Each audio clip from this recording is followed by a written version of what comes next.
Y bueno, con mis 71 años que llevo a cuestas, pues hace ya casi 40 que estoy en el mundo del terapéutico y en el mundo de la mitología especialmente, ¿no? Entonces,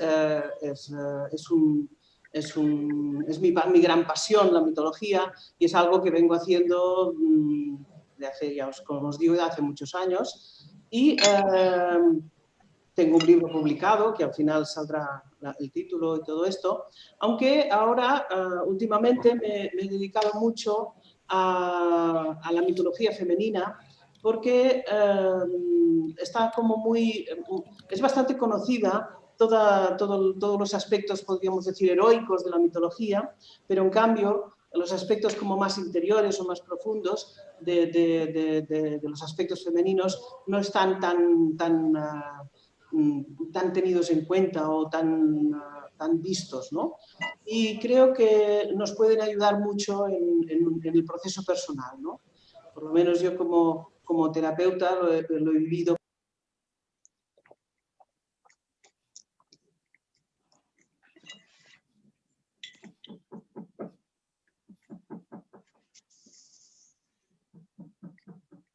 Teresa. Ahora. Vale. Sí.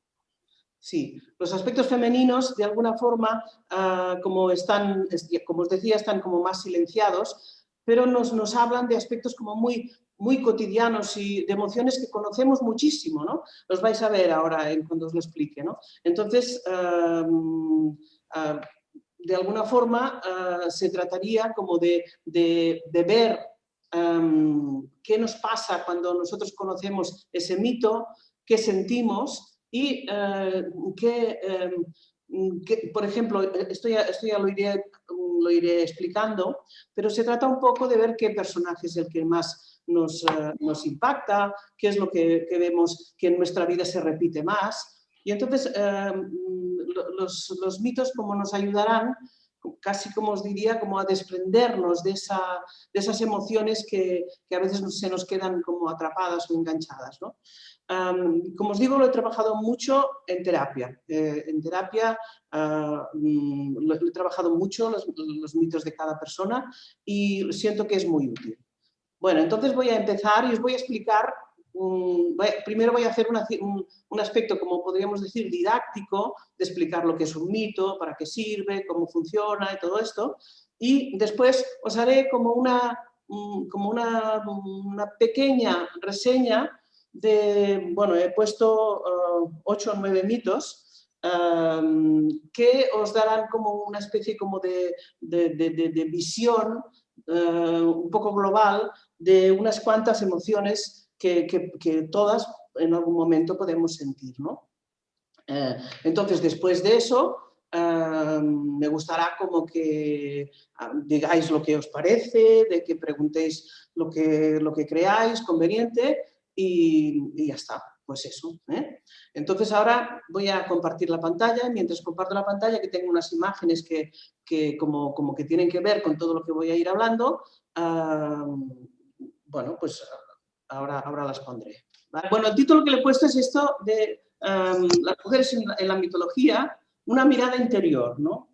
Entonces, para empezar, os quería contar de que desde tiempos inmemoriales los hombres pues se han referido a su interior, muchas veces mirando al cielo, viendo en ella pues, sus héroes, sus dioses y tal, ¿no?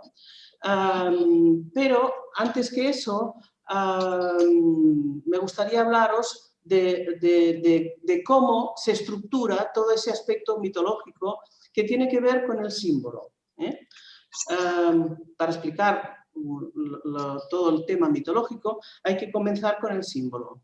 Y un símbolo, fijaros en este objeto, ¿no? Es un objeto que se partía en dos trozos, que cuando dos personas tenían que separarse, como si cada una se quedaba un trozo, en la idea como de que en el futuro se volverían como a juntar, ¿no? Este es un símbolo un poco de todos esos aspectos que hay en nuestra psique que está partida en dos trozos, una parte que sería la parte consciente y otra parte que sería la parte inconsciente. Entonces, hay muchos aspectos de los mitos que tienen que ver con el aspecto consciente, porque lo veréis, porque hay emociones que son como muy concretas de cosas que hacemos realmente, pero otros aspectos que no tienen tanto que ver con esa parte consciente, sino que operan, ya lo veréis, ya también lo digo más adelante, que es como un poco como los sueños. Entonces, símbolos tenemos todos y los vivimos todos en un mundo de símbolos muchas veces, en muchos momentos de nuestra vida, ¿no? Por ejemplo, tenemos unos anillos que representan, cuando una persona lleva un anillo, pues tiene una representación de algo, de que está unida a alguien o que tiene como, siempre significa algún tipo de unión, ¿no? Pero aparte de los símbolos personales, también están los símbolos colectivos, ¿no? Que Jung nos habló como especialmente del inconsciente colectivo, ¿no? Entonces, el inconsciente colectivo se trataría como de esos patrones inconscientes que nos igualan a todos. Es decir, que hay experiencias de vida que todo el mundo siente cosas cuando las vive, ¿eh? Por ejemplo, cuando una persona tiene un hijo, pues siente unas cosas. Cuando una persona tiene una pérdida de alguien o se muere alguien, hay diferentes aspectos. Cuando el inconsciente colectivo, Jung estudió de que diferentes culturas, él estuvo como en África, después en América con los indios, y vio que muchos de ellos tenían como el mismo tipo de sueños o el mismo tipo como de imágenes que, por ejemplo, otras culturas, ¿no? Y aunque la cultura que tenemos impacta mucho en la forma como somos, hay toda una parte inconsciente colectiva que de alguna forma es de la que forman parte los mitos. Entonces, Campbell y Mircea Eliade, que os recomiendo mucho si no habéis leído nada, hablan del tema del eterno retorno, es decir, que todas las cosas, o sea, todas las experiencias humanas están siempre como volviendo al origen, ¿no? Entonces, por eso, de alguna forma, las historias míticas son historias en las que nos podemos reconocer actualmente.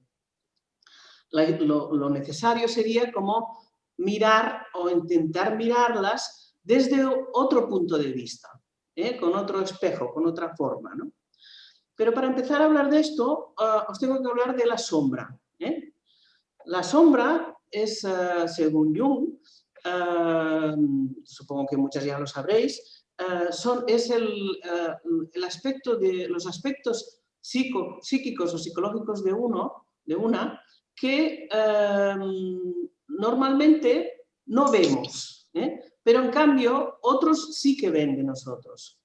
A veces sí, como en este caso, esta persona tiene la sombra delante y pueden ver su sombra, pero hay muchas personas como que tienen sombras detrás, ¿no? De que se creen muy importantes, o se creen que algo los amenaza.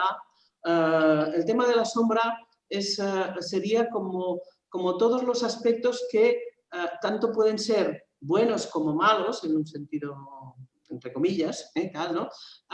Serían como aspectos que nosotros no acabamos de ver del todo en nuestra vida, ¿no?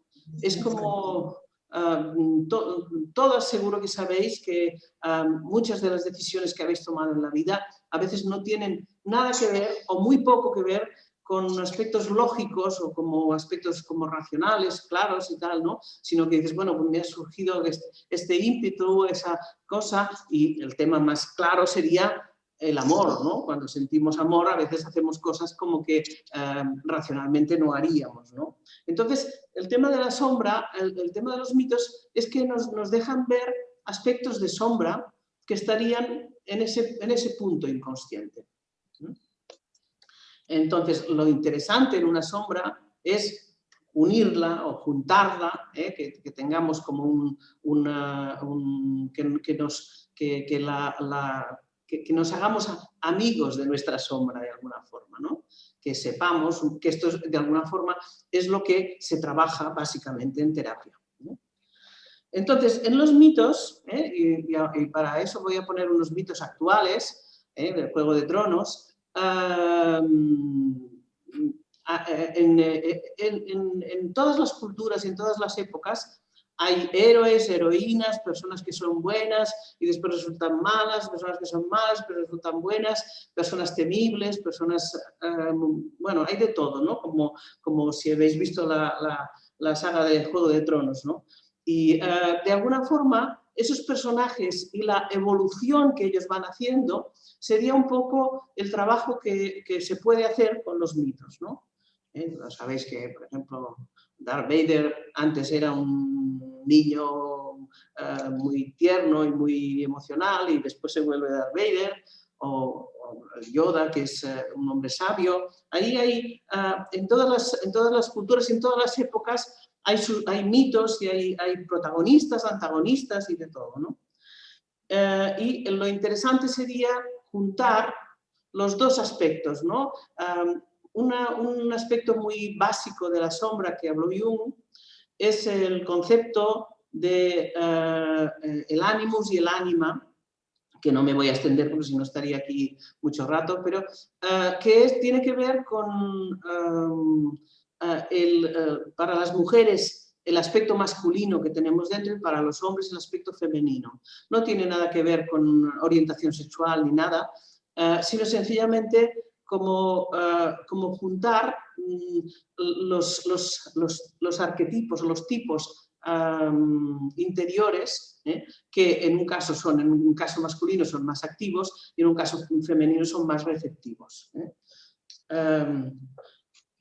Como os he dicho, los mitos funcionan o nos hablan a la psique como los sueños, es decir, es como con un mito no podemos nunca entenderlo literalmente, es decir, cuando se hable, por ejemplo, de Medea que mata a sus hijos, no es ese el tema, ¿no? Sino el tema es lo que hay detrás. ¿Cuántas mujeres, por ejemplo, en un momento de despecho hacen daño a sus hijos y tal, aunque no los maten físicamente, evidentemente, pero les provocan lo que podríamos decir psicológicamente un trauma y todo esto, ¿no? Entonces, mi intento sería como que vierais el mito como una ayuda para ver lo que hay detrás de lo que sentimos, de lo que nos pasa y la evolución natural para poder, el mito está ahí, entiendo yo, para reconocerlo y soltarlo. Entonces, para eso hay que mirar un poco con lupa, hay que entender el lenguaje, hay que interpretar el idioma o el lenguaje de los mitos, ¿no?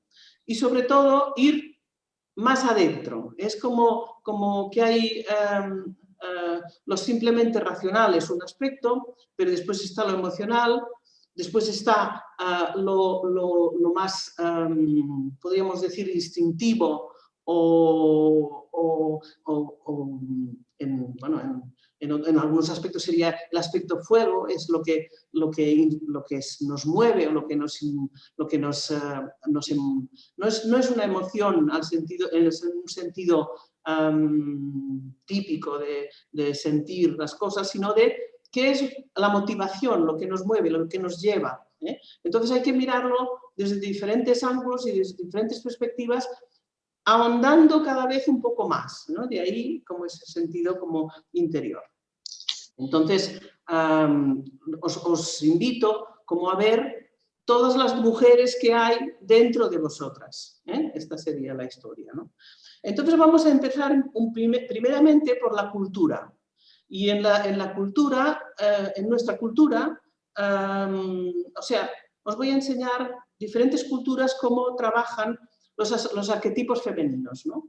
Por ejemplo, en la cultura cristiana, pues la mujer es vista como un ser como virginal, al que no se puede como casi ni soplar ni tocar, tal, que puede ser muy bonito y todo lo que queráis, pero de alguna forma como solo se la ve así, como virginal o como madre de alguna forma, ¿no? Y una cosa curiosa es que mirando personajes cristianos o católicos de mujeres, pues surgen un montón de monjas, monjas y vírgenes y tal y cual, como si ese fuera un aspecto cultural que llevamos escrito las mujeres de que ser mujer es sencillamente como tener ese punto como introvertido y como que solo se permite, como si no se permitiera el aspecto de instinto. Y si se permite el instinto, sería, por ejemplo, en el caso de Juana de Arco, que sería para copiar al hombre, que sería para guerrear y para hacer lo mismo que el hombre. Entonces, en otras culturas, por ejemplo, orientales, por ejemplo, en el budismo, pues, o en el zen, los personajes femeninos pues, pueden tener este halo virginal, pero no tienen ese aspecto como tan, no sé, me sabe mal decir esa palabra, monjil, con todo el respeto a las monjas, ahí, ¿no? Y incluso son personas como que tienen sus experiencias interiores, pero que pueden bailar, pueden danzar, pueden sentir, pueden vivir su sexualidad. Ese sería como otro aspecto que en nuestra cultura estaría, el arquetipo femenino estaría como un poco, de alguna forma, reprimido, ¿no? En otras culturas, por ejemplo, más chamánicas, está la madre tierra, y toda la conexión, podríamos decir, con lo instintivo, estaría ahí muy presente, desde ese aspecto como natural y casi desde un punto, podríamos decir, mágico, en el que se hacen rituales y tal, ¿no? Y sobre todo ese tema como de la conexión con la naturaleza. Con eso no quiero decir que una cultura sea mejor que otra, pero sencillamente que nuestra cultura o la cultura que vivimos, por lo menos en España o así, tiene mucho que ver con ese aspecto cristiano católico y que hay que entiendo de que para ver la profundidad de los mitos hay que abrirse a otras formas, a otras realidades, ¿no? Entonces, voy a hablar básicamente de los mitos griegos. Bueno, ¿por qué Grecia, no? Bueno, en principio, porque es la cuna de la civilización, de la civilización que vivimos. Antes de esa distorsión, como os decía, que la religión puso ahí, ¿no? Entonces, las imágenes o los arquetipos que surgen de ahí, a mí me parecen como más globales o como más llenos de significado para nosotros. Entonces, el tema es que en Grecia, en los teatros griegos, se representaban las tragedias griegas en las que estaban los actores que se ponían unas máscaras y según la máscara que se ponían, pues representaban un papel u otro, ¿no? Entonces, este aspecto de las tragedias o comedias, da igual, pero de alguna forma ese aspecto de las tragedias griegas a mí me sugiere mucho el aspecto de la personalidad. Fijaros que las máscaras se llamaban personae y de esa palabra, de esa máscara, de ese nombre de esa máscara, viene nuestro concepto de personalidad, de alguna forma, ¿no? Entonces, allí habían unos actores que representaban unos movimientos emocionales, unas cosas, unos raptos, unas experiencias de vida, Y también estaba el coro que iba como reafirmando, iba repitiendo las frases del texto, ¿no? Este tema del coro a mí me sugiere mucho esos aspectos interiores de que todos tenemos una personalidad, pero hay muchos momentos de nuestra vida en que incluso nosotros mismos desde dentro nos vamos diciendo, eres así, eres así, eres así, y esto es así, esto no lo puedes cambiar. Y entonces eso se refuerza y de alguna forma las personas que habéis hecho terapia o que estáis en el mundo terapéutico, sabéis lo que cuesta romper esos aspectos de personalidad y abrirse o quitarse la máscara, podríamos decir, quitarse la máscara y ver quién hay realmente detrás, ¿no? Bueno, pues eso de alguna forma sería mi intención cuando se explique todo el tema de los mitos.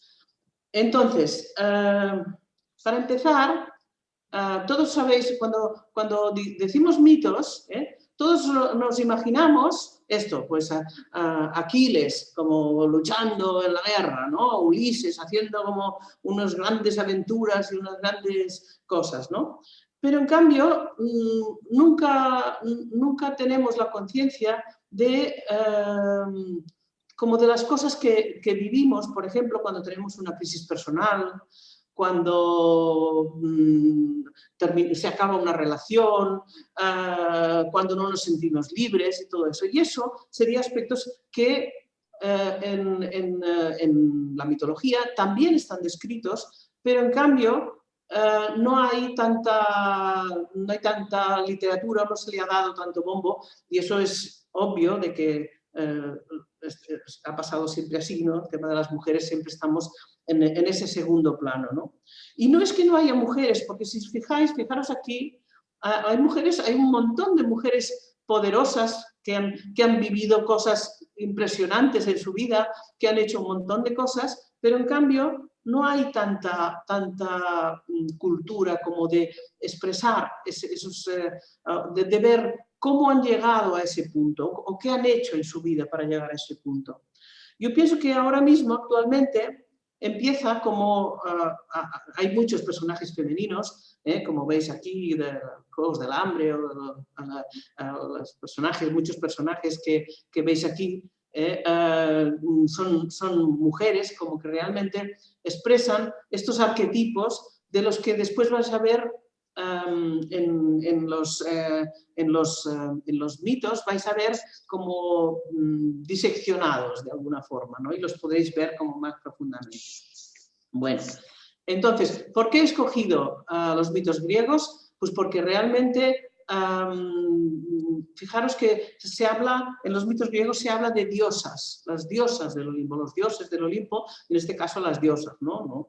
Y tal, Perséfone, Deméter, Atenea o Afrodita y tal, ¿no? Por ejemplo, en este caso, que son estas que están aquí en la imagen, ¿no?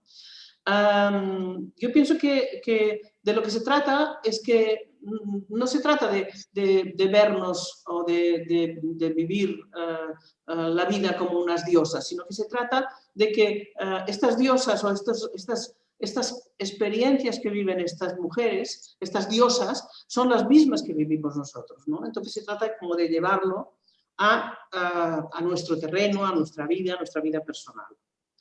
Bueno, una vez hecho este resumen de lo que son los mitos y todo esto, voy a entrar un poco en algunos mitos que me han parecido como que podían ser muy interesantes para que cada una os podáis ver. Seguro que hay alguna que podéis decir, ay, esto o lo estoy viviendo ahora o lo he vivido, de alguna forma, para que veáis esto, ¿no? La primera que os voy a poner es Psique. Psique, la Psique, nuestra Psique, es el nombre de una de las diosas, o de una mujer, del mito griego, ¿no? Y como veis aquí, el título del mito, para mí, es El trabajo de la mente para abrir el corazón. Entonces, este sería para mí como uno de de los mitos marco, de los mitos primigenios, porque aunque en algunos momentos os puede parecer como que se trata como de un cuento de hadas, de esos típicos del chico y la chica que se encuentran y viven felices y tal, después de unas dificultades, yo pienso que el mito nos está hablando aquí de otra cosa más, como os decía antes, algo más profundo, ¿no? Se trataría como de cómo hacemos para unir, como decía el título, la mente y el corazón. Cómo bajamos todo el aspecto más racional a nuestro corazón, ¿no? Entonces os explico el mito. Psique era la hija de un rey y era una mujer muy guapa y muy inteligente, ¿no? Y justamente por ese punto como de ser tan inteligente, como que tenía muchas dificultades como para encontrar pareja o para encontrar eso, marido, ¿no? Y entonces resulta que a su padre le dicen de que si la da como en ofrenda a un monstruo, todos los problemas del reino se solucionarán, ¿no? Entonces, bueno, la dejan en un sitio para que el monstruo venga a buscarla y ella colapsa y se desmaya, ¿no? Pero en este momento, en el momento en que ella se desmaya, pasa por allí Eros, Eros es el hijo de Afrodita, Eros es el símbolo del amor, y la ve y se la lleva a su casa. Y ella cree que realmente quien la ha llevado a su casa pues es el monstruo, ¿no? Y entonces resulta que de alguna forma ellos viven una especie como de historia de amor, pero resulta de que Eros, como para que su madre no se enfade, que aquí después os explicaré que hay el tema edípico por los dos lados, para los que sepáis un poco de psicología, por parte de ella con su padre, de hacer lo que su padre quiere, y por parte de él, que su madre no se enfade. Resulta que su historia de amor la viven como sin verse a plena luz del día. Eso es, si os acordáis, la película Shrek, como que es otra versión un poco diferente de que son ogros y que de día es la princesa y todas estas cosas, ¿no? Entonces resulta que ellos viven esa historia de amor, pero nunca se han visto y ella piensa que es el monstruo y él no se deja ver para que su madre no se enfade. Entonces, ¿qué pasa con esto? De que llega un momento en que ella, curiosa, tiene ganas de conocerlo. El mito es mucho más largo, pero os lo resumo para que veáis un poco de qué va, ¿no? Y entonces resulta que ella, una noche, coge una lamparita de aceite y mira a ver quién es ese monstruo que la tiene tan enamorada, y en principio lo que quiere es destruirlo, porque quiere como mínimo saber quién es, ¿no? Entonces cuando lo ve tan precioso y tan guapo y tan bien, resulta que se emociona tanto que le cae una gota del aceite de la lámpara y entonces Eros se despierta y huye. Entonces, ¿qué pasa? Que Afrodita, la madre de Eros, cuando se entera de que Eros, que se supone que es un dios, se ha enamorado de una mortal, pues resulta que entonces la castiga.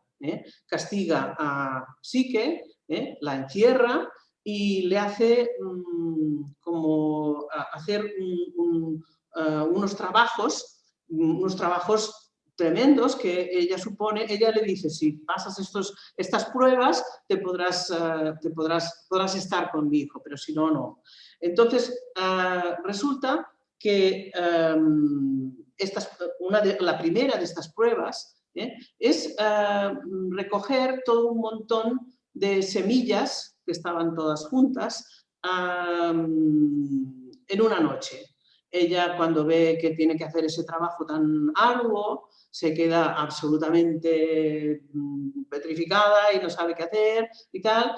Y resulta que en un momento dado vienen las hormigas clasifican ese montón de semillas, ¿no?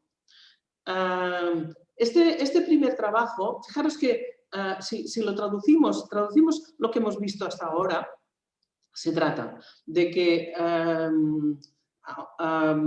para unir el aspecto mental o el aspecto racional con el aspecto amoroso, con el corazón, una de las cosas primeras que hay que hacer es ordenarse o clasificarse o como estructurar la propia vida, poner prioridades, ¿no? Este es el símbolo de las hormigas que vienen, lo pequeño, es decir, cada cosa en su lugar. Si una persona no tiene cada cosa en su lugar, a toda la vida se le puede caotizar, ¿no? Entonces ese sería como un primer trabajo, ¿no? El segundo trabajo se trata como de atreverse como a ir al inframundo. Afrodita le hace ir a buscar un ungüento de belleza que tiene Perséfone, que es la reina del inframundo, que después la veremos también. Y en ese trabajo, pues ella tiene que darle las monedas al barquero para pasar al inframundo. Es como lo que está diciendo este aspecto es como que para ser una persona como plena es necesario también atreverse como a entrar en los aspectos oscuros de uno, ¿no? Y en ese mismo inframundo tiene que dar de comer al cancerbero, es decir, fijaros que en psicología muchas veces se habla como del aspecto neurótico, de que a veces como que se repite y se repite y se repite, ¿no? Entonces el cancerbero es un perro que tiene 3 cabezas, que le cortan una y le salen más y toda una historia. Entonces es decir, como verse los aspectos como más oscuros o profundos o feos de una misma, ¿no? Entonces, y darles como el alimento necesario. Es decir, de alguna forma, si tienes celos, pues bueno, ver esos celos y ver qué haces con esos celos, ¿no? Por ejemplo, para decirlo de alguna forma. Entonces, otro trabajo es subir a la montaña más alta a buscar el agua de la vida que nace en una fuente arriba de todo de las montañas, ¿no? Entonces, esto también tiene que ver para ser una persona plena, aparte de ordenar la vida, poner prioridades, como hemos dicho, ¿no? Atreverse a entrar en las propias crisis, también es necesario tener una meta o una aspiración y ir buscar lo más alto. O sea, no puede ser una aspiración plana o quedarse en una vida como sin sentido, ¿no? Pues habla un poco de buscar ese sentido. Y bueno, ella hace este viaje, hace este camino y justo cuando ya está llegando, Afrodita le ha puesto un plazo y está llegando y ya tiene el agua esta de la vida, resulta que se encuentra en medio del camino, me he olvidado un aspecto aquí, ¿no? Un águila la ayuda, como que un águila es el simbolismo de la visión, de ver muy claro, ¿no? Esa aspiración o esa motivación. Tener claro cuál es la motivación en tu vida y qué es ver con desapego las cosas que estás viviendo, ¿no? Y lo que os decía, cuando está a punto de cumplir ya el plazo, encuentra una abuelita, que es una abuelita muy guapa, ya veis, y tal, ¿no? Que le pide, ayúdame, que yo no puedo, que estoy, que me he caído y ayúdame. Y ella se da cuenta de que si ayuda a la abuelita, realmente no podrá cumplir el plazo, ¿no? Y entonces se da cuenta de que, le dice que no a la abuelita, ¿no? Entonces resulta que esta abuelita no era tal abuelita, sino que era Afrodita, disfrazada, que la estaba tentando para que no cumpliera con su tarea, ¿no? Eso tiene mucho que ver con tantísimas mujeres que son, que son muy inteligentes, que han hecho su vida, que se han trabajado ellas mismas y que después resulta de que por un aspecto mal entendido, compasivo, de cuidar a alguien, dejan todo su vida o su trabajo, en aras como muchas veces tiene que ver con el apego a madres o a personas a las que se sienten como que están obligadas a hacer, ¿no? Entonces, este mito nos habla de esos trabajos, de esos aspectos que tenemos que ir trabajando poco a poco, con los diferentes aspectos para llegar pues, a esa, aunque esto pueda parecer una cosa eso de que fueron felices y comieron perdices, no tiene que ver con casarse y con encontrar el amor, sino justamente con casarse con una misma, con aceptar todos los aspectos de una misma y ser una persona completa. Bueno, este es como el mito que podemos ver como de base, ¿no? Después ahora os voy a poner otro mito. Pensar que los estoy haciendo muy rápido porque cada uno de esos mitos merecería como un análisis muy detallado de cada aspecto, de cada situación, pero ahora solo os voy a hacer un pequeño repaso para que veáis un poco como los más mitos. Entonces, ahora os voy a hablar de Atenea. Atenea es el aspecto de la mujer que tiene necesidad de triunfar. Atenea, fijaros aquí, esto es el nacimiento de Atenea. Atenea nace de que su padre es Zeus. Su padre ha tenido una historia con una mortal y resulta de que su mujer, la mujer de Zeus, se ha enfadado mucho y entonces, ¿qué ha hecho Zeus? Zeus, en el mito sale como que Zeus se la ha tragado y se traga a la madre de Atenea estando embarazada. Entonces, este punto ya para mí ya es muy sugerente, ¿no? Un hombre que se traga a una mujer, es decir, un hombre que anula o como que no ve a la mujer con la que está, ¿no? O que utiliza a la mujer, ¿no? Entonces, ¿qué pasa? La madre de Atenea resulta que al estar embarazada, ¿qué pasa? Que Zeus, en el momento en que la madre hubiera tenido que dar a luz, resulta que empieza a tener unos grandes dolores de cabeza y de un hachazo, el Hefestos, el herrero, le abre la cabeza y de ella sale Atenea armada con un casco y con todas las cosas y tal. Y de alguna forma, aquí hablamos de un mito que tiene que ver con una mujer que sale como de la idea de su padre, ¿no? Entonces, Atenea es una mujer que es guerrera. Este sería quizá el mito como más masculino de todos. Masculino es decir, la mujer que copia al hombre en su forma de funcionar, ¿no?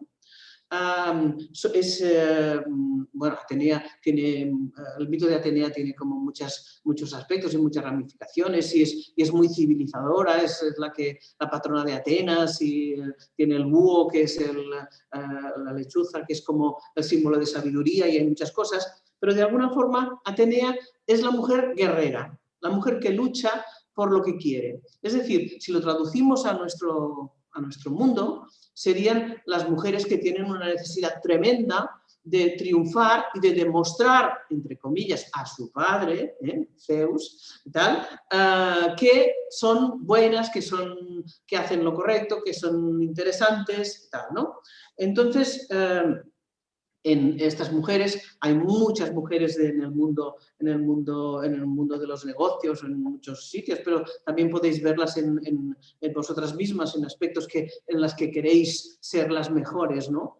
Entonces, terapéuticamente sería ¿para quién? Entonces, hay muchos mitos también de chicas jóvenes, no me acuerdo quién es esta, pero es una de una serie que también es una mujer guerrera.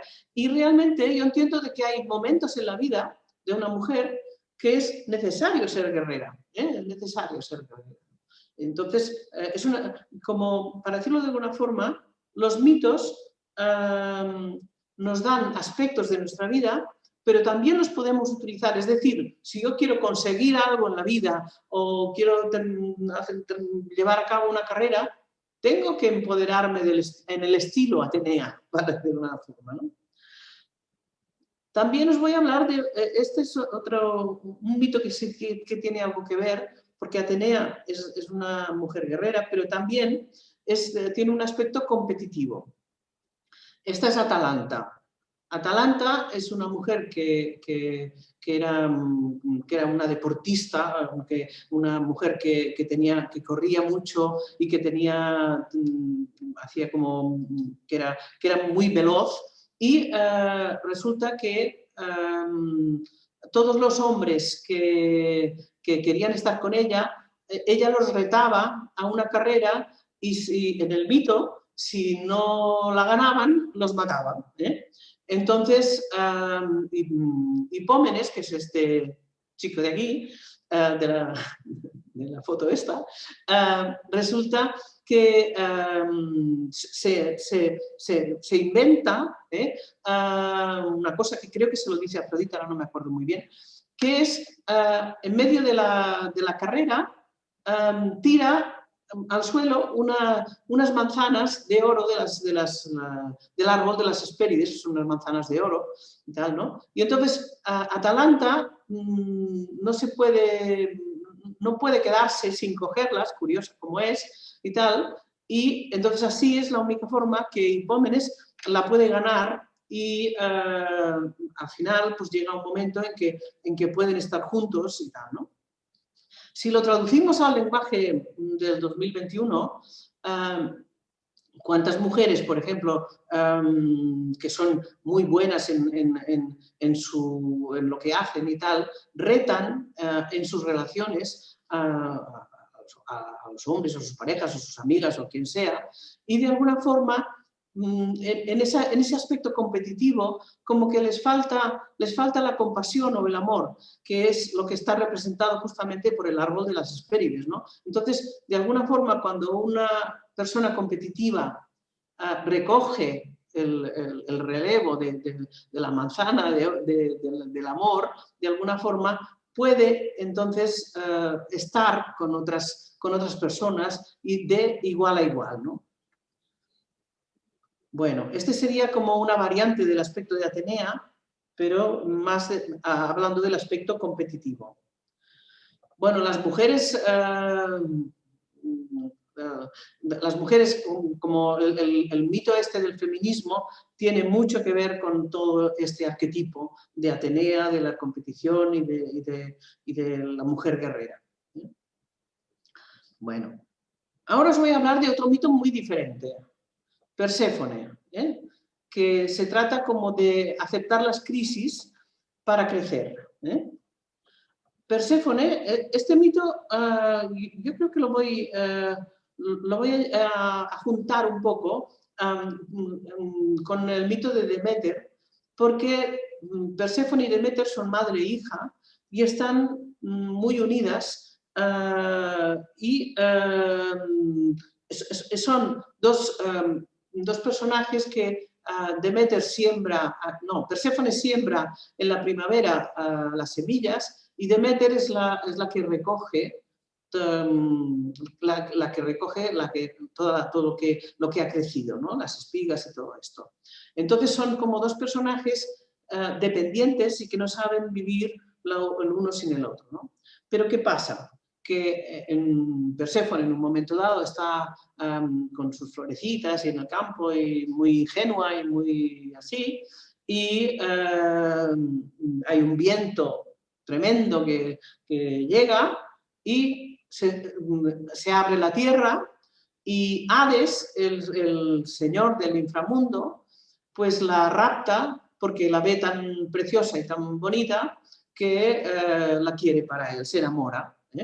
Entonces ella no quiere, lucha con él y tal, pero finalmente ella tiene que aceptar que, bueno, pues que está en el submundo, ¿no? Entonces, en el submundo resulta que ella primero estaba muy en contra, pero poco a poco va viendo como que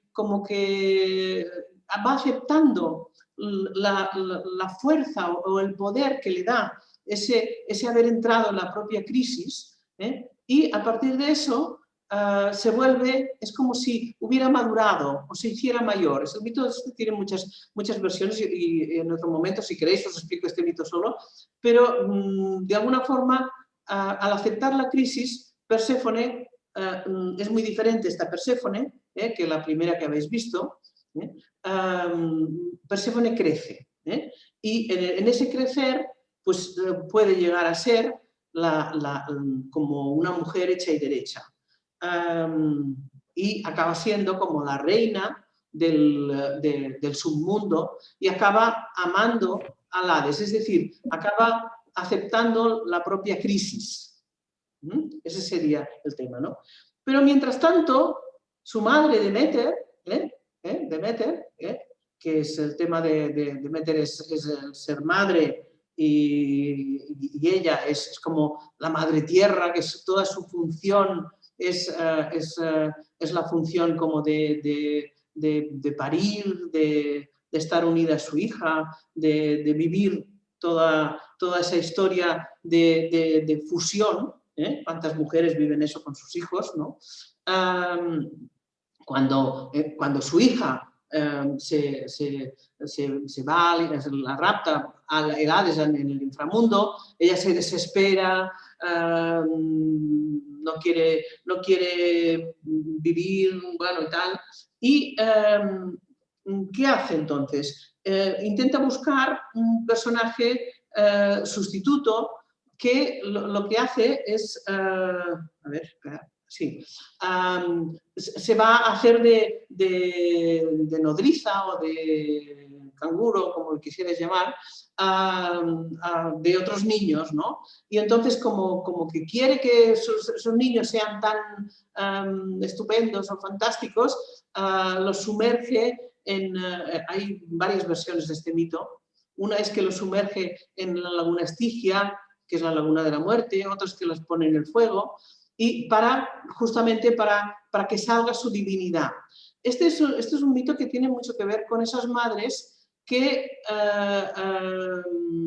como quieren que su hijo sea tan fantástico, tan maravilloso y que viva las cosas tan bien, que de alguna forma los destruyen o como les hacen daño, ¿no?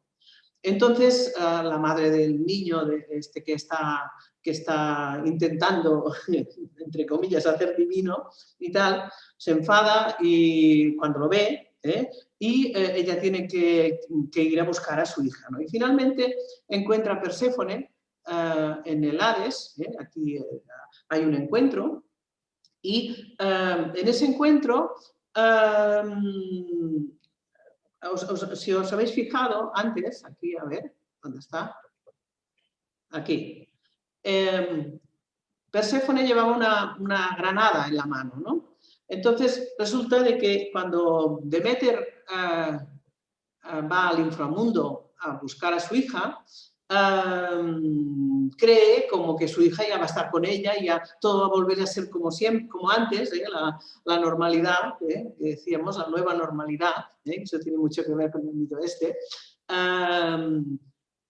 Pero resulta que Perséfone en el inframundo ha comido unas pepitas de granada, una granada, como veíais en esa foto. ¿Y eso qué significa? De alguna forma, el comer, fijaros, si tú estás en un mundo en crisis profunda, ¿no? Estás en un mundo como de destrucción y muerte personal, de crisis, ¿no? Tal, ¿no? ¿De qué te alimentas en ese mundo de crisis, ¿no? Te alimentas de la rabia, de los odios, de los celos, de aspectos, de emociones oscuras, ¿no? Ese es el símbolo de que ha comido. Si una persona que come algo en el inframundo es una persona que siempre tiene que volver a vivir ahí, porque como se alimenta de ese aspecto oscuro, ¿no? Entonces, de alguna forma, el mito se resuelve de forma de que Perséfone estará a la mitad del tiempo en el inframundo, que es lo que he dicho antes, que acaba queriendo, aceptando a Hades y amándolo, y la mitad del tiempo con su madre. Y entre las dos construyen como una especie de mundo en el que hay una total conciencia de lo que es la vida y lo que es la muerte. Yo creo que este es un mito bellísimo, bellísimo de la aceptación de las crisis y de cómo buscamos madres, cómo las madres nos quieren sobreproteger, de cómo finalmente si nos alimentamos del odio no salimos del agujero. Es un mito que tiene como muchísimas lecturas, ¿no? Ahora, bueno, yo sigo, voy a hablaros de otro mito, que es el de Inanna y Ereshkigal, que son las hermanas polares. Este mito nos está hablando de los dos aspectos de uno mismo, del aspecto luminoso y el aspecto oscuro, ¿no?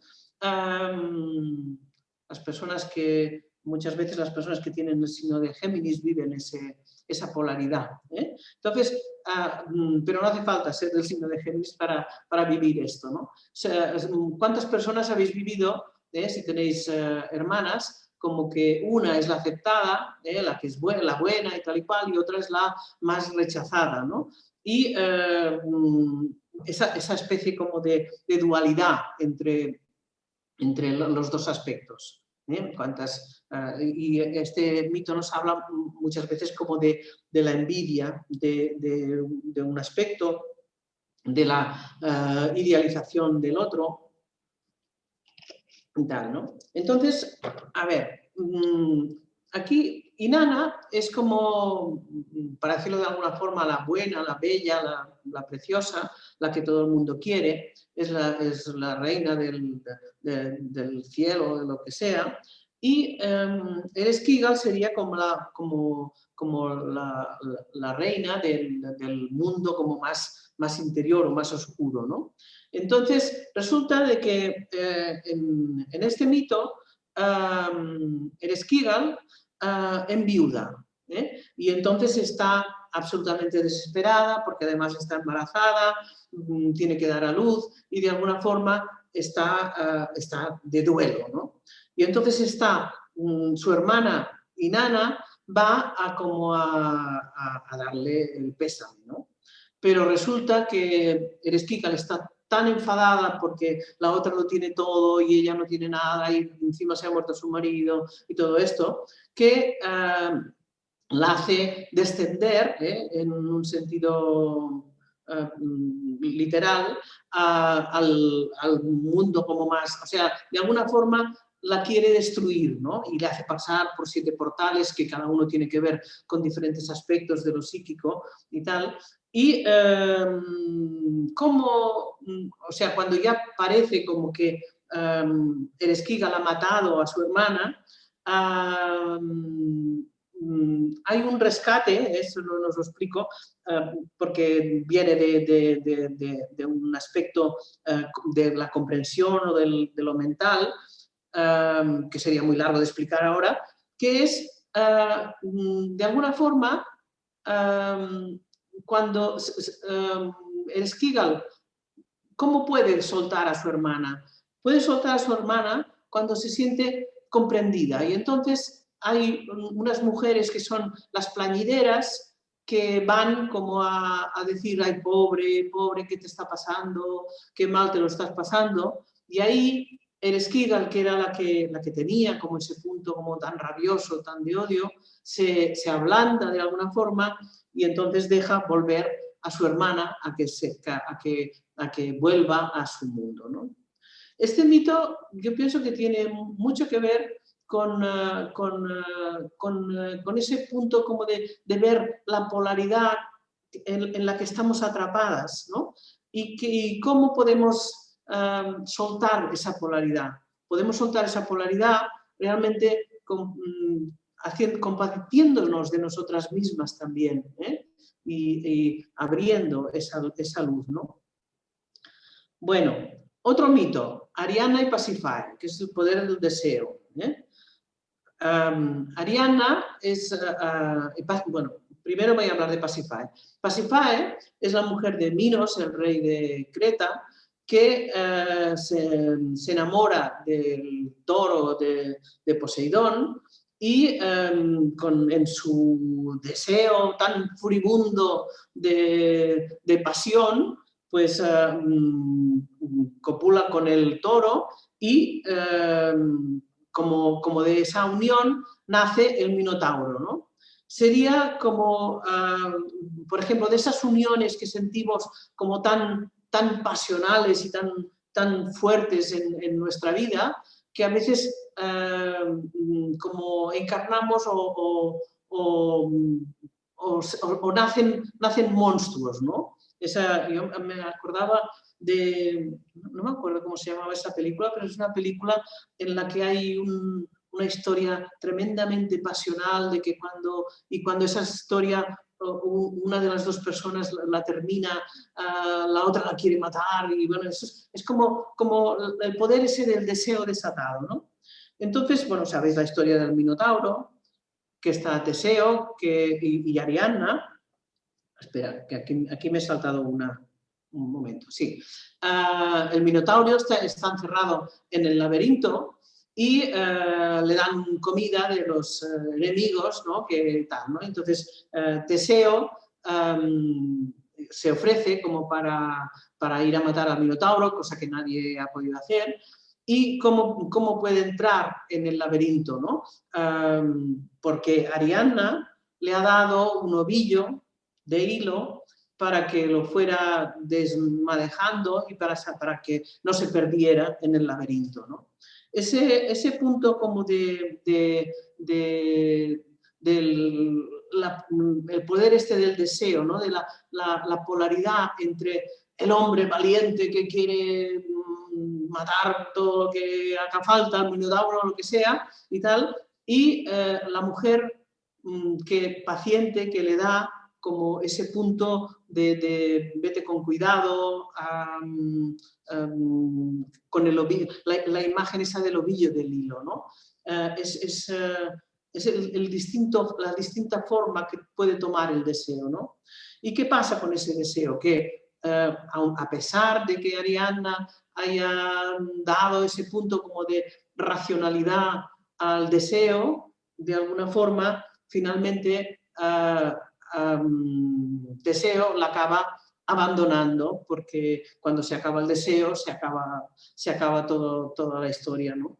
Entonces, seguro que conocéis historias muy parecidas a estas, en la que un deseo tremendo produce monstruos o produce en la separación, produce crisis muy fuertes, o historias que habéis vivido que primero han sido muy pasionales y después os habéis sentido abandonadas. Esto es muy conocido, ese tema, ¿no?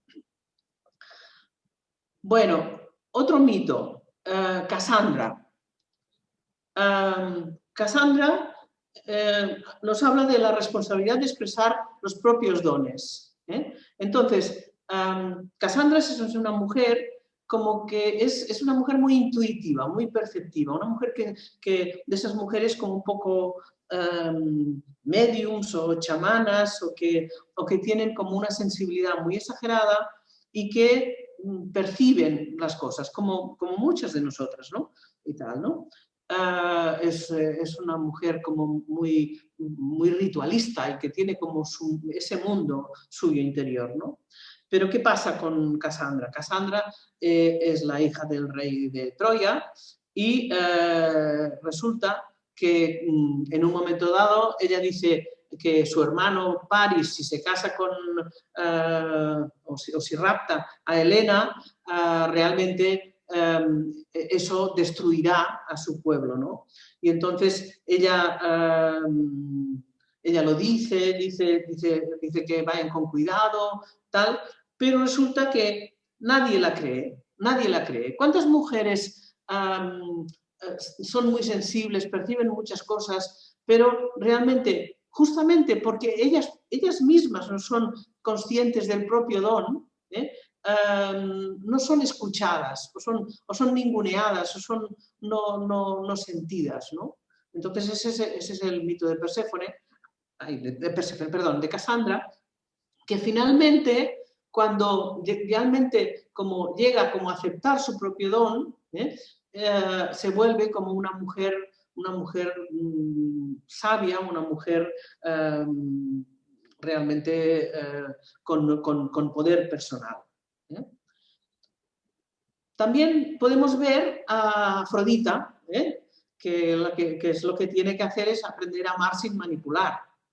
Afrodita, conocéis, Afrodita es la preciosa mujer que nace del mar, es una mujer que es muy bella, pero que todo su potencial está como enmarcado en su belleza, en su forma como de seducir o de estar como de ser atractiva para el otro. Seguro que conocéis muchas personas que basan sus relaciones en eso, ¿no? Entonces, ¿qué pasa?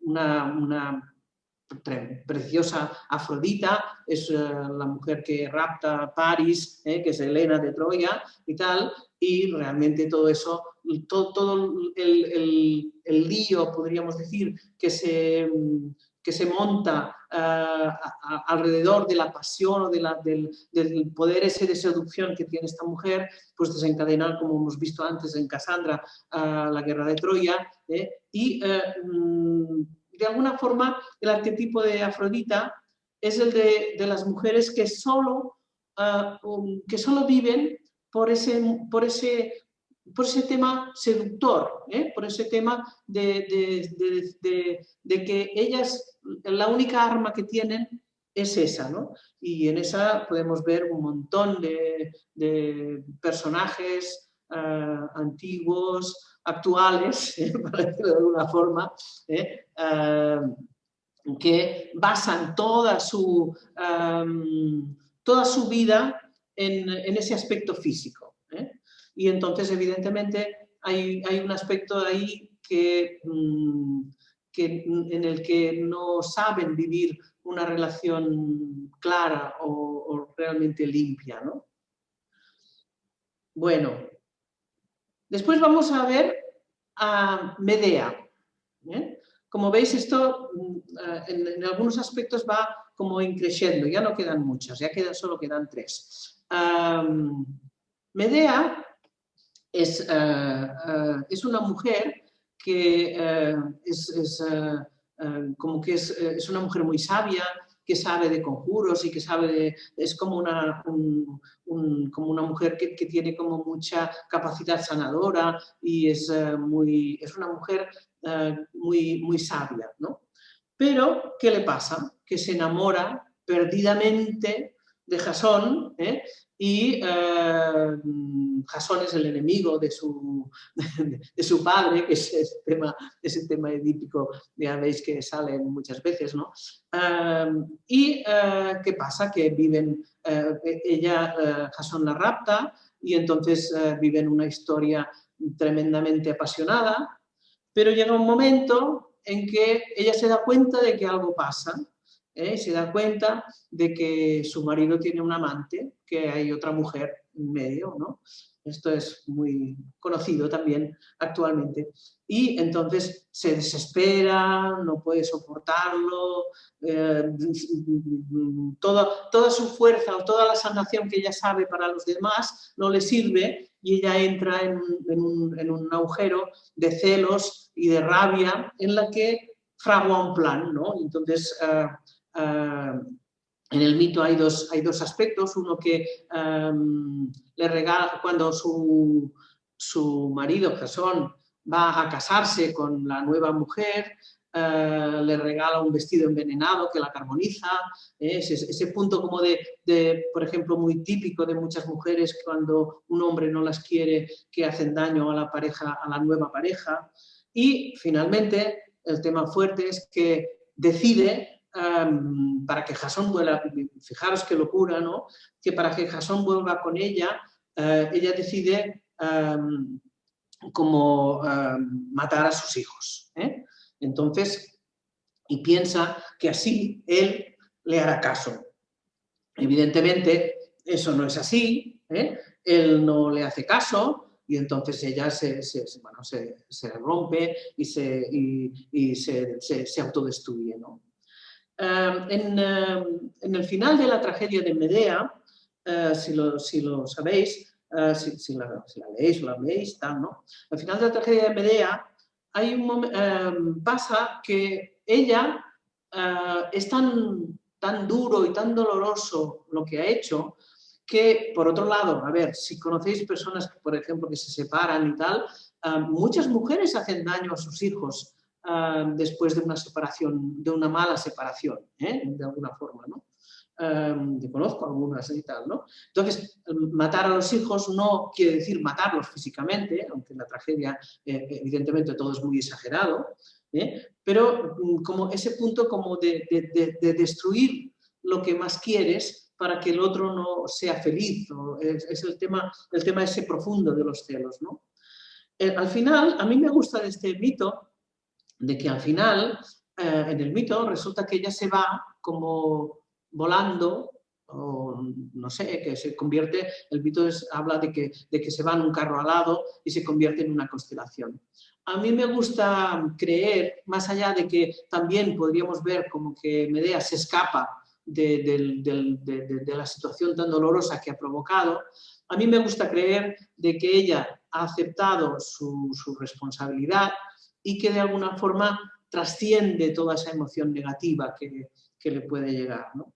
Eso es, bueno, a mí me gusta pensarlo así, ¿no? Que como que va más allá de esto, ¿no? Entonces, eso es típico, ¿no? Estas relaciones en las que hay otras personas y otras historias, ¿no? Esto es una cosa común en nuestra vida, ¿no? También de este tipo de arquetipo celoso está, ahora no me sale, esta mujer es una gorgona, Medusa, que es una mujer que de sentir como que no le hacen caso, que la abandonan o que la dejan, genera que el pelo se le vuelva en serpientes, ¿no? Esto es un mito que es muy gráfico, que es cuando sentimos odio, sentimos rabia, sentimos cosas, realmente nuestras ideas se vuelven venenosas, ¿no? Y este sería como un arquetipo que tiene bastante parecido con el tema de Medea. Bueno, ahora vamos con algo más suelto, más libre, ¿no? Artemisa, el precio de la libertad. Entonces, Artemisa es una mujer que no tiene vínculos, que es muy libre, que en ningún momento se plantea como ningún tipo de dependencia, y está absolutamente conectada con la naturaleza y con el mundo interior y con el mundo, casi diríamos, la mujer salvaje. Esta mujer salvaje, el mito de Artemisa, tiene un momento muy interesante porque resulta que ella en este momento, hay un momento en el que ella es muy buena con el arco y en el momento en que ella está bañándose en el río y está desnuda, hay un cazador, Acteón, que la espía, por decirlo de alguna forma, ¿no? Y entonces ella se enfada tanto de que profane su intimidad que lo convierte en un ciervo y sus propios perros, del cazador, de Acteón, lo despedazan, ¿no? ¿Qué significa esto? Esto significa que una mujer libre tiene que tener muy claros cuáles son sus propios límites y ponerlos clarísimamente, ¿no? O sea, no dejarse llevar, bueno, pues no dejar que el otro entre en una intimidad si una persona no quiere entrar en eso, ¿no? Entonces, ese punto de Artemisa para mí es muy significante de una mujer que sabe poner sus propios límites, ¿no? Y ahí, aquí veis cómo resulta que el cazador como es despedazado, como tiene que ver con ese punto como de que para ser libre hay que marcar muy bien el territorio y saber cuál es tu propio límite, ¿no? Entonces, y conectarse con ese aspecto como más instintivo y personal, ¿no? Y entonces ahí como una se puede soltar o dejar ir. Ahí, ese es el arquetipo de Artemisa, ¿no? Y para finalizar, os quería hablar un poquito de las amazonas, que es la hermandad de mujeres, ¿no? Lo que ahora se llama sororidad, ¿no? Entonces, las amazonas, como veis aquí en las vikingas estas, son mujeres como muy guerreras que como que para ellas su mundo es el mundo como las feministas lo expresan muy claramente, en ese mundo de que hay como una ayuda mutua, una comprensión entre nosotras que hace como que todas las cosas se pongan en su lugar, ¿no? Entonces, esta unión de estas mujeres que, bueno, que tienen su historia, porque hay muchas que niegan el aspecto femenino y las amazonas clásicas se cortaban un pecho para poder tirar mejor el arco, que no es tan diferente de muchas cosas que hacen mujeres como que niegan su feminidad, pero a mí me gusta pensar que las amazonas son esas mujeres que se reúnen juntas para hablar de sus cosas, de sus problemas, de sus emociones, de que esas reuniones en las que se tomaban no sé qué cosas que les hacían ir un poquito más allá. A mí me gusta pensar en ese tipo de amazonas y no tanto las mujeres como tan guerreras, ¿no? Las amazonas pueden tener esos dos aspectos. Y eso tampoco es tan diferente de los círculos de mujeres o de esos grupos que solemos hacer, ¿no? De alguna forma, en terapia y tal, ¿no? Bueno, eso de alguna forma es lo que tenía para deciros. Aquí está la carátula de mi libro. Mi libro habla de los mitos de los signos del zodíaco, que no hablo solamente de los femeninos, sino también de los masculinos, pero aquí me ha gustado más como hablar de este aspecto, ¿no? De este aspecto como que está como un poco como no tan visible o no tan aclarado ¿no? Bueno, pues espera, me parece que no tengo nada más. Así, bueno, aquí tengo mis datos, pero bueno, eso ya está, ¿no?